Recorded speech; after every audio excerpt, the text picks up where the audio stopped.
ये कहानी एक गांव की है जहां लोग एक दूसरे के सहारे जीने का तरीका सीखते हैं। एक गांव था जहां लोगों के बीच में अनूठा एक बंधन था।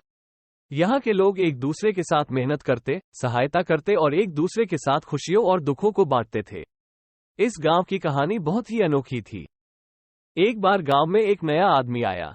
उसका नाम राम था। राम बहुत ही निराशाजनक हालात में आया था। वो एक छोटे से गांव में दूर रहते थे, जहां उनका परिवार बीमारियों और तंगी में फंसा था। उन्होंने सोचा कि वो इस गांव में आकर नए जीवन की कोशिश करेंगे।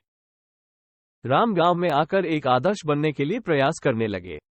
वे हर काम में मेहनत करते, दूसरों की सहायता करते और सबके लिए प्रेरणा स्रोत बन गए। दूसरे लोगों की खुशियों और दुखों में भी वे सहभागी रहते।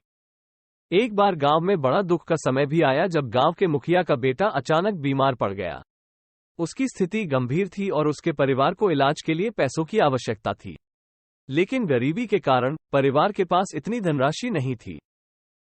जब राम ने इसे सुना, उन्होंने तत्परता से अपनी सभी बचत की राशि का उपयोग करके परिवार की मदद की। वे नहीं चाहते थे कि इस दुखी परिवार को किसी भी हमारी तरह जूझना पड़े। उन्होंने बचत की राशि के साथ साथ दूसरे गांव वालों को भी अपील की और उन्होंने भी उस परिवार की सहायता की।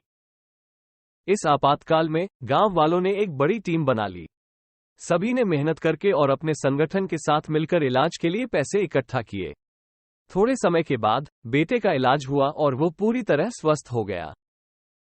इस घटना के बाद गांव वालों के मदद करने के इरादे एक दूसरे के साथ और भी मजबूत हो गए। यह उनकी सद्भावना, नेकी और सामर्थ्य का परिणाम था।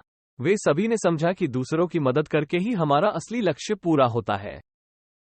वो गांव अब एक परिवार की तरह था, जहां हर कोई एक दूसरे का सहारा था। यहाँ के लोग अपनी खुशियों और दुखों को साझा करते, एक दूसरे की मदद करते और अपने संघर्षों को साथ में झेलते थे। वे सब मिलकर इस दुनिया में एक सुंदर और समृद्ध जीवन जीने का तरीका सीख गए।